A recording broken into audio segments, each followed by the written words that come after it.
I'm interviewing Jim Manganello today on the topic of egocentricity and the applications of this um, illness that we have as human beings um, uh, in reference to the collective life that we live as nations and peoples, as well as individuals falling into this state of egocentricity. So, Jim, I'd like you to pick it up from there. You've got a lot to say on this topic. How do you see depth psychology taking its next step to include more effectively this idea that we can somehow step out of our egocentricity? It seems we have to, or we're doomed. Great, Mark. Very nice formulation of the question, the issue, I think. This morning I saw that I got a little email announcement that the Doomsday Clock is 89 seconds prior to destruction.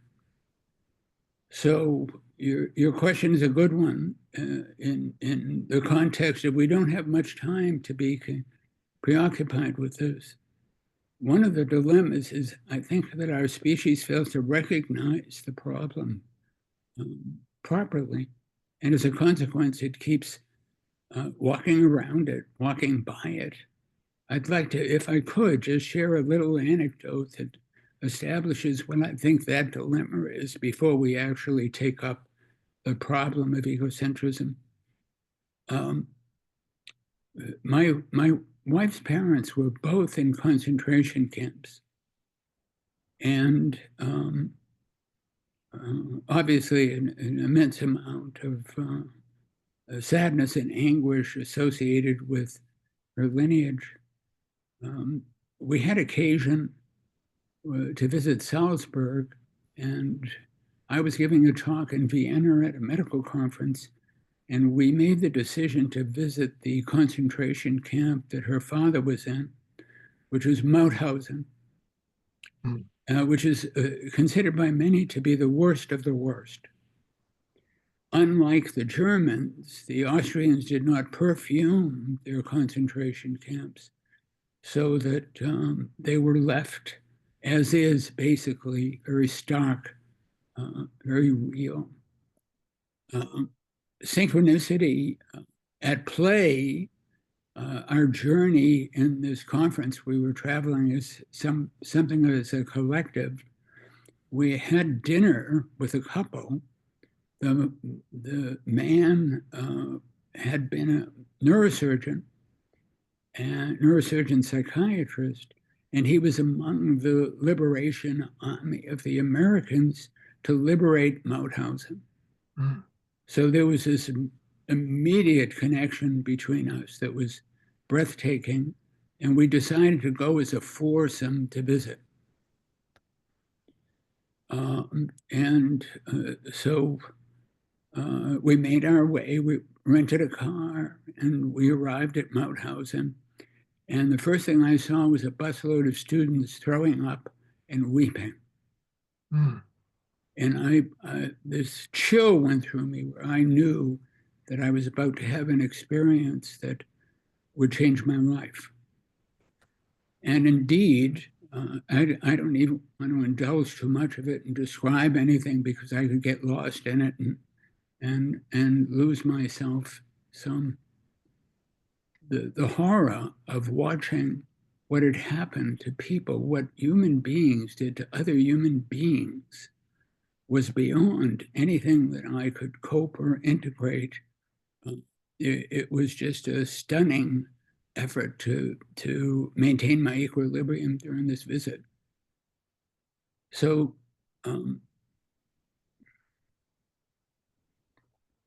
we left, we departed, and the four of us were in a car, obviously the same car we rented to get there, and there was silence for maybe 15 minutes before anybody could say anything. And all of a sudden, this gentleman's wife, a very nice person, but nevertheless, she said, "I'm starving, let's have lunch." And the three of us were apoplectic beyond words. Mm. We were obviously still saturated by the horror and the dilemma and the impact of Mauthausen. And she had, for some reason, the ability to file it in a way where lunch became a serious imperative. Mm. So the point that, in response to your comment earlier, we have to stop doing that. Depth psychology has to stop doing that. Depth psychologists have to stop doing that. I see psychology, it's compelled to evolve into something substantial enough to understand what is wrong. What is going wrong? Why has war been recurring again and again and again from time immemorial? Why is there such naked, vile preoccupations with money and power at the expense of suffering of millions and millions of people on a daily basis? We cannot continue to be preoccupied with, well, let's have lunch. Well, let's go on. It'll handle itself. Somebody else will handle it. It can be taken care of. We'll get to it, so on and so forth. There's an urgency about it. It takes a lot of moral courage, and it takes a lot of awareness to face that we're obliged to attend to this with our hearts. Jim, psychology purports to be able to speak about the psyche, the human psyche, and how it operates, its dynamics, its interactions with the world around, the world within. Can you put your finger on the psychological problem? There are many explanations for war: economics, as you say, territoriality, racism, God knows what.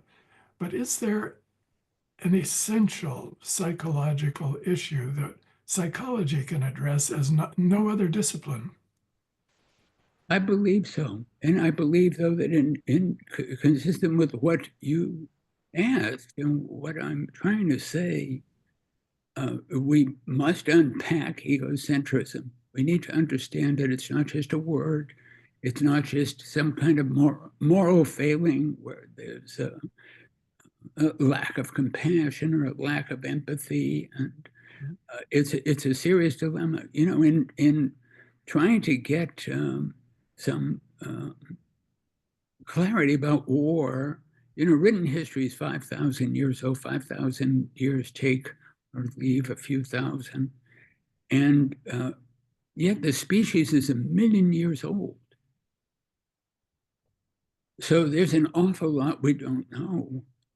Clearly, the research seems to indicate that when we were hunter-gatherers, there was certainly evidence of hostility and killing and murder, but it was relatively scant. When we moved into a kind of agricultural context, it increased. And there's some indication that it's the war and murder and mayhem is directly proportionate to population growth. So, and there are animal studies that may or may not be relevant, but clearly many of these people have nothing better to do than to torment animals in their laboratories so that they can extrapolate allegedly useful psychological findings. But it was discovered that indeed, if you increase animal population to a significant degree, the likelihood of violence and murder and egocentric preoccupation gets very exaggerated. Having said that, my read on the egocentrism issue is that it's a species flaw. That is, that it's a flaw embedded inherent in the species. That seems to be terrible news, but it's actually, if looked at from the right angle, it's good news because a flaw can be addressed and ultimately remedied. And you know, to try and capture this in the essence of it, we know that there are some glorious unspeakably beautiful elements to the human soul, Mhm. that it's essentially sacred in its deepest nature. At the same time, it can be vile, absolutely vile, in its lack of compassion and in its callousness and its wanton preoccupation with its own interests at the expense of everybody and everything else. In order to understand egocentrism at some level, we need to see it from a number of different lenses, one of which is class struggle. And as we have discussed, there are some amazing truth tellers now who somehow have made their way to YouTube, of all things, at least for a limited time. They're not being censored, arrested, or killed. Mhm. But I would count among them Christopher Hedges, um, Jeffrey Sachs, John Mersheimer, and Norman Finkelstein, among many others. And they characterize the dilemma, including the dilemma of war and genocide, in very compelling terms. But what they miss is the underbelly of it. Where does this arise from? Yes, class struggle exists. Yes, genocide clearly, unfortunately, exists. But what is the core of it? What would drive somebody to be able to do this? So if we, when I say egocentrism is a species flaw, there's a miscalculation about our nature, about who we are, about what life is. And one of the dilemmas is that we're born into and we're raised, most of us, into families who, parents, families who were raised in a cage, and whose parents were raised in a cage, and whose parents were raised in a cage, so on and so forth. So we have come to accept a view of reality that we're obliged to question very deeply. There's something awry, there's something amiss. So the tendency, What is that view? What is that? Can you just say some more about what is that view of reality that we just unconsciously accept because it's in the air around us? We grow up with it. yes. What is its nature? Well, if we were to try and answer to that with the deepest of deep dives, we would be obliged to acknowledge that it's the error in judgment in which we conclude that we are an I or a me, that we are an identity who is the body and who lives in the body, and that there is an external world that is out there that has some literal existence apart from our own mind's way of perceiving it. Mhm. And So it's a construction. yeah, I think that it's a projection and it's a construction. And like all projections, we don't know that it's a projection. We mistake that projection as reality until we become aware. And I think the ultimate solution, of course, is something that we've talked about and that Jung captured in accounting to himself for his own life, which is he became what he became in direct proportion to which he became conscious. Mhm. And our obligation is to become conscious of this dilemma. Now, if we were to gather all the depth psychologists in the world and we were to say, wow, 89 seconds before destruction, the problem is egocentrism, uh, I'm afraid that their response would not be, oh, dear Lord, let's handle it. They would say, oh, we already knew that. Mhm. We already knew that. Schlemkerber, in his great book, How to Deal with Time Underwater, well footnoted, repeated, referenced. Uh, they talked about that at great length in Let's Have Lunch. Are you hungry? Uh, In universities, um, um, I'm trying to be openly skeptical and not darkly cynical, but I teeter-totter with the view that universities are basically garment industries in disguise. They are corporations, they are businesses. The dilemma of egocentrism has shown its ugly face today, where the preoccupations of corporations have become much more important than the preoccupations of the people who inhabit the planet. It's making money, so on and so forth. So, and bear with my association, um, but Jung's work is not taught in universities, and for good reason. They don't understand it, and it's threatening because it's a departure from the gravitational pull toward science and legitimacy, the same thing that haunted his soul, his man number two, at the expense of being excessively preoccupied with Jung number one, is that, you know, if science can't kick the tires on it, then it's some goofy nonsense that's unworthy of respect and regard. Jung's work, as far as I experience, was the only work that pointed toward inner life in all of its richness and depth, most especially the Gnostic realm, the numinous, Gnosticism, the gnosis, as in the direct experience of divine reality, not in the I'm trying to be well-mannered, I'm fond of Elaine Pagel's work, but enough books on gnosis, enough books on Gnosticism. I think if Jesus walked by the Nag Hammadi, he would say, Codex Schmodex. That we've got to get back on track and understand that in making conscious what's unconscious, it's not simply to uproot egocentrism, but it's to install or to position our deepest nature at the center of life, so that we're not so damn preoccupied with all these trivialities. There's something going on here. To conclude that I am in here and that the world is out there, that has to be looked at very carefully. That's a very dualistic premise.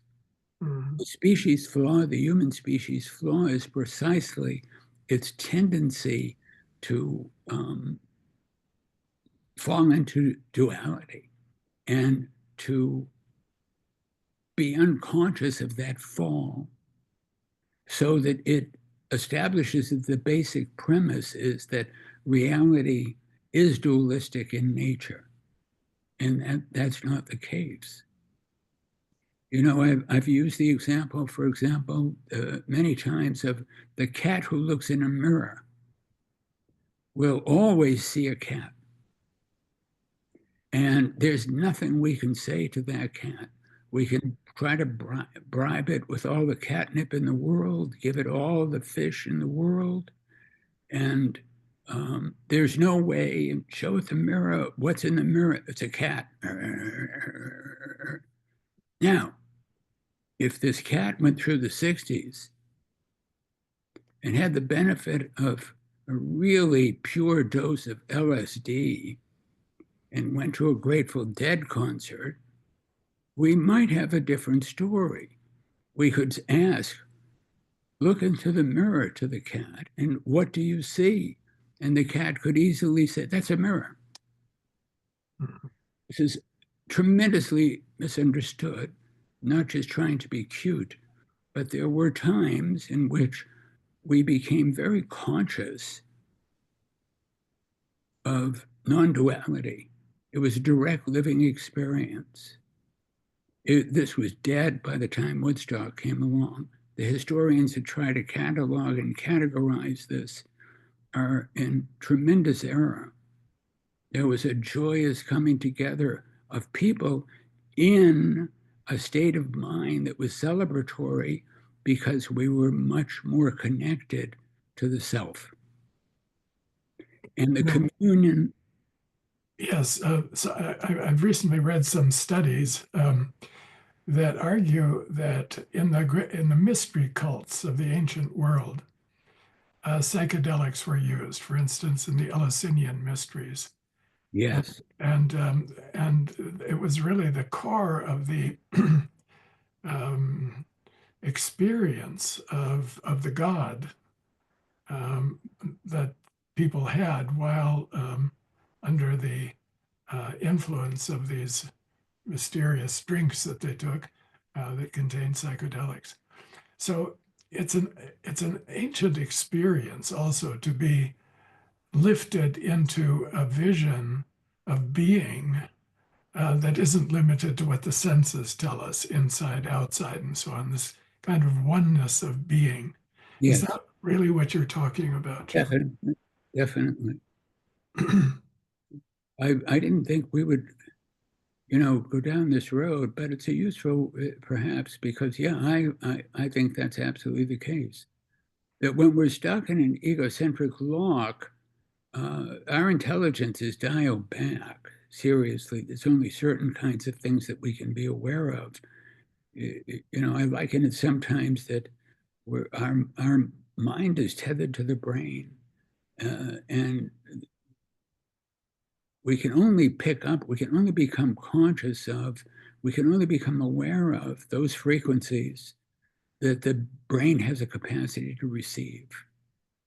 And mass cannot receive the subtle frequencies Mm, that are associated with this kind of sacred experience. mm, It's very, very difficult to cross over that barrier. I know that Jung was enamored of much of Swedenborg's work, and whatever you think of Swedenborg's work as a totality, some of his perspectives are absolutely brilliantly appropriate for this issue. Uh, mm, he noted that there was a natural level of consciousness which was tended to be associated with embodied life and materiality. yes. There was a spiritual level of consciousness that was actually the source of the natural level, but often escaped our notice because our capacity to be aware of it was hampered and hindered.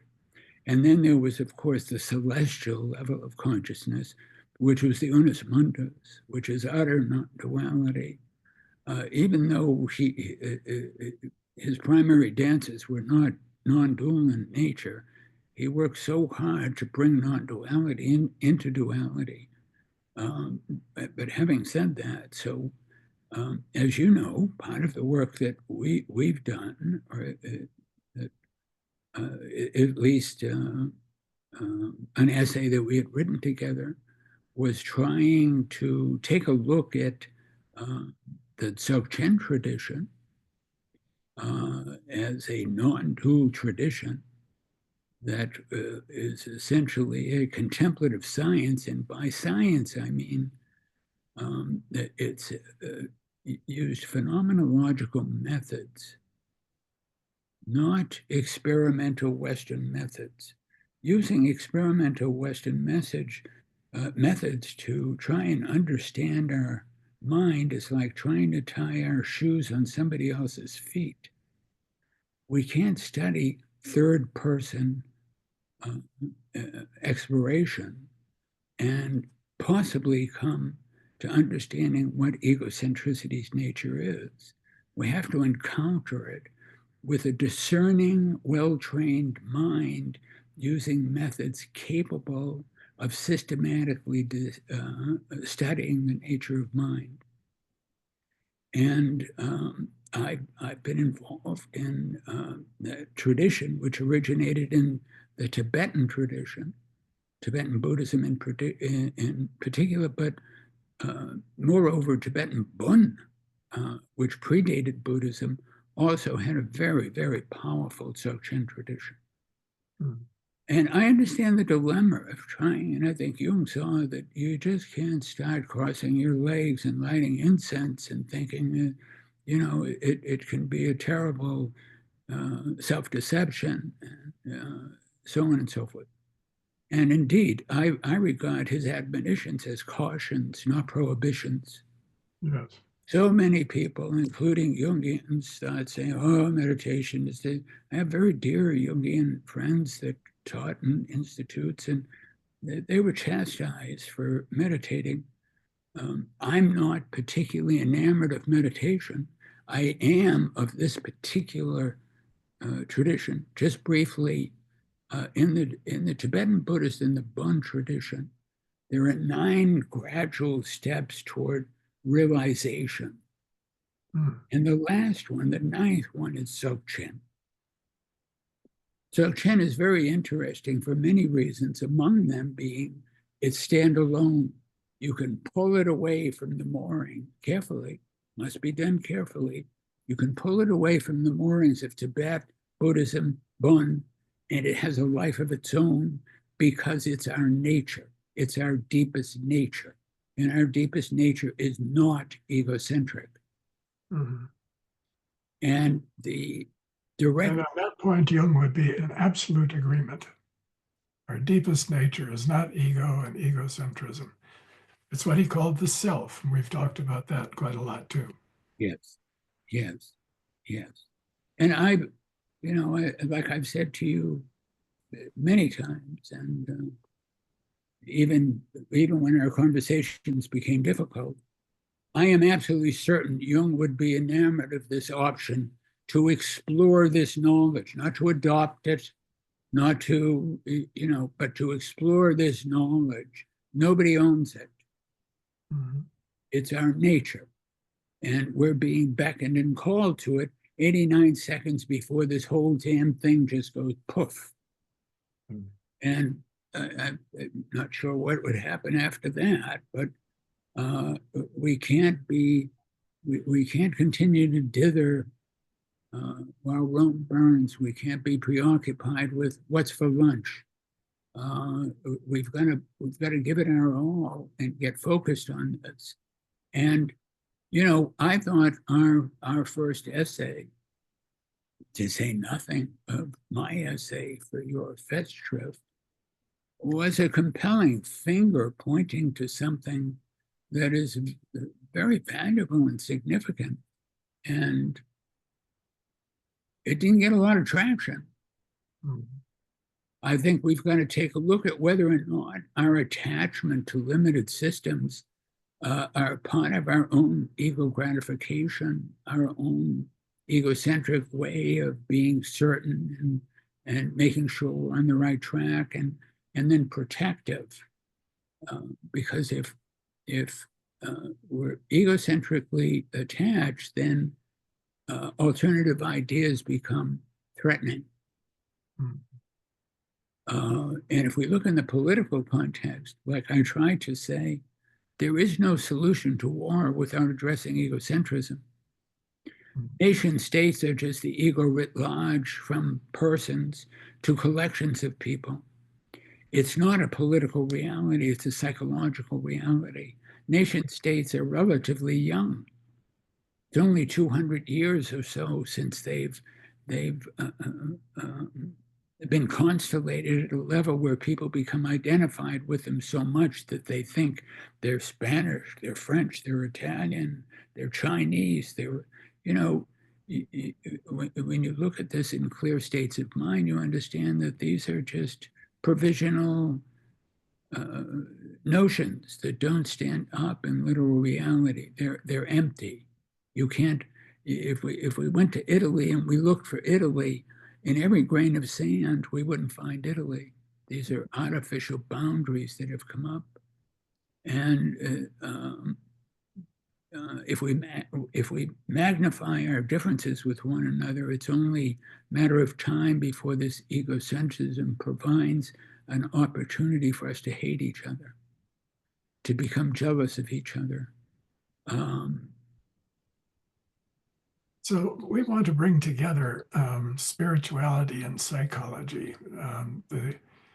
the contemplative sciences and the psychological sciences, we could call them. Right. And this involves experience on the basis of experience. That's our mission, right? Well said. And so on the point about nation states, what happens is that people develop identification with the collective around them, with their fellow citizens, their flag, their language, their ways of thinking. This identification of persons with collectives. How can we, as psychologists, work on that? That has to be somehow shed, doesn't it? We have to Yeah, I agree. take off those clothes. You know, and here's what I thought when you were saying that, it popped into my mind. We can't be ourselves if we can't see ourselves. Mm, In the absence of a connection with who we truly are, yeah. which are the beautiful words to describe individuation at its best, we're just floating around and vulnerable to believing preposterous things and to committing to them. The Christian fascists in America now are really believing that they're acting in Jesus's best interests and they're preparing for revelation and so on and so forth. I mean, God, I mean, what would take a fire hose of these magical substances that open the mind could not awaken these people from their dilemma, and they're not alone. I think we're all unconscious, separated from who we truly are, both in time and beyond time. We're lost. And as you and I have discussed and are working, there's individuation in time and there's individuation beyond time. And either alone is a false path. It doesn't happen, can't happen. If we look at Ramana Maharshi's position, which is profound, but and the sacred hill that he lived on all those years, it was something clearly that he dismissed temporal preoccupations. And he didn't have to go to work. He didn't have to deal with life is much more complicated than that, which isn't to shade anything that he did. But the direct experience of the self can be brought back into time. And it can be brought back into time that allows us to become profoundly more conscious, less egocentric. So the question, I like very much the construction of, if we take on a continuum, this ego self on the extreme left, which is the ego that has no idea that it's made a miscalculation in judgment and that its commitment to an identity that's fictive is a mistake. No idea whatsoever. If we move along the continuum from the ego self to the self small s, we're now moving toward an experience of identity that's felt and experienced directly, how shall we say, the sunshine of the self, capital S. Mm-hmm. That experience of small s self can live embodied in time without becoming excessively egocentric and without becoming aberrated in some kind of a mistaken delusional dive into non-duality, can live a good life, a life of character, a life of integrity, a life of concern for others. And with our intermittent access to the capital S self, we can come home to our deepest nature. And Beautifully said, Jim. Beautiful. And this is the next step for depth psychology, as I imagine it. I think we can conclude this interview on that high note. I love the way you've laid that out, Jim. And we will continue in another session. Okay. Continue spelling out this vision that we share. Thank you so much.